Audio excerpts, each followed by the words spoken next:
আমাদের আজকের ভিডিওর টপিক হচ্ছে পাইথন কম্প্যারিজন অপারেটর। খুবই ছোট এবং খুবই ইজি একটা টপিক। চলুন শুরু করা যাক।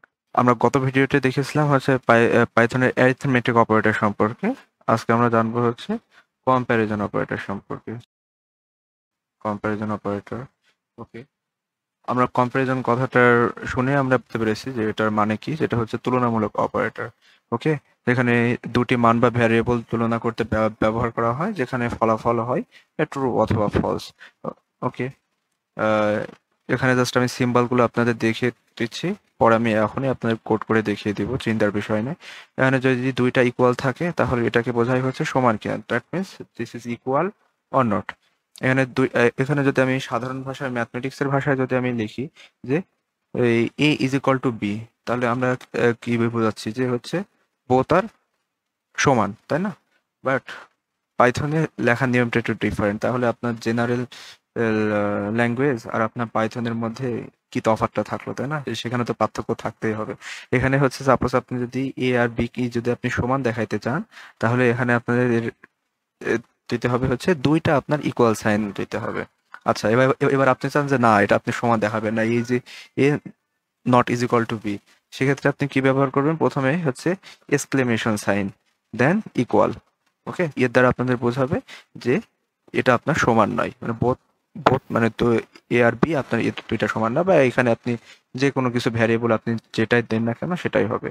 ওকে, হ্যাঁ, আমাদের হচ্ছে গ্রেটার দেন চিহ্ন দ্বারা আমরা বোঝাচ্ছি বড় কিনা, লেস দেন ছোট কিনা। Then greater than equal sign, সেটাকে এর দ্বারা বোঝানো হয় যে আপনার বড় অথবা সমান হবে। Then less than equal sign, অথবা ছোট অথবা সমান হবে। যে আমি এখানে উদাহরণ সহ দেখিয়ে দিয়েছি যে হচ্ছে 5 ইজ ইকুয়াল টু 3, সেটা কি কখনো সম্ভব, তাই না? তাহলে সেটার অ্যান্সার কি আসবে? আমাদের ফলস, তাই না? দেন আমি এখানে লিখেছি 5 নট ইজ ইকুয়াল টু 3, হ্যাঁ সেটা ট্রু। ওকে, চলো তাতে এখানে আমি অবশ্য উদাহরণ সহ এখানে কোডটা আমি দিয়ে দিয়েছি, আপনারা এখান থেকে স্ক্রিনশট দিয়ে রাখতে পারেন। তারপরে আমি এখানে কোডটা করিয়ে দেখাই আপনাদের। এই যে লাস্ট ভিডিওতে আমরা এখানে করেছিলাম, এটা রিমুভ করে দিই। দেন এখানে আমি এ এর ভ্যালু দিয়ে দিলাম 5 এবং বি এর ভ্যালু দিয়ে দিলাম আমি এখানে 3। দেন আমি এখানে দিলাম হচ্ছে প্রিন্ট ফাংশনের মাঝখানে আমি দিয়ে দিলাম এ ইজ ইকুয়াল টু বি। আমরা এখানে ইজ ইকুয়াল টু কয়টা ইকুয়াল সাইন দিয়ে বুঝাইলাম? দুইটা, তাই না? ওকে, আমি এখান থেকে এগুলা কমেন্টটাকে আমি কপি করে নিই, তাহলে অনেক শর্ট টাইমে হয়ে যাবে। ওকে, দেন প্রিন্ট এ, আমি এখন নট ইজ ইকুয়াল টু বুঝাবো, তাহলে আমরা কি ইউজ করব? এক্সক্লেমেশন সাইন, দেন ইকুয়াল, দেন বি। এর মানে বোঝাবে আমাদের যে এটা আমাদের সমান না, তাই না?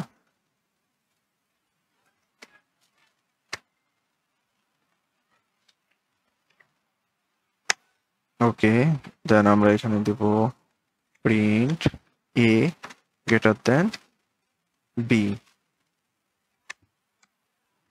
Print A parenthesis close, print A greater than or কি বলেছিলাম ইজ ইকুয়াল টু বি। আমরা এটা জাস্ট প্রত্যেকটা কন্ডিশনে আমরা জাস্ট টেস্ট করে দেখবো।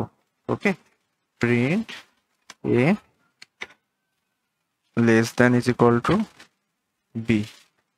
চলুন আমরা এখানে এখানে যে কমেন্টগুলো আমরা পরে কপি পেস্ট করব, আগে আমরা কোডটাকে রান করে দেখি।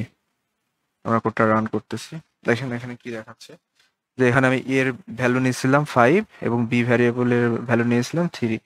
তো আসলে 5 কি 3 এর সমান? অবশ্যই না, সো ফলস। দেন 5 কে আপনার 3 এর সময় অবশ্যই 3 এর সমান অবশ্যই না।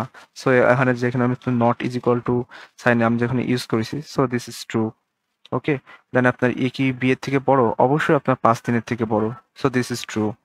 দেন এখানে কি লেখা আছে যে হচ্ছে এ কি আপনার বি এর থেকে ছোট? অবশ্যই না, আপনার 5 কখনোই 3 এর থেকে ছোট না, সো দিস ইজ ফলস। এবং লাস্ট প্রিন্ট, আমরা এখানে দিয়েছি হচ্ছে সরি, আমরা এখানে এই কন্ডিশনটা আমাদের ট্রু এসেছে, সেটা কোনটার ক্ষেত্রে? A greater than or is equal to B.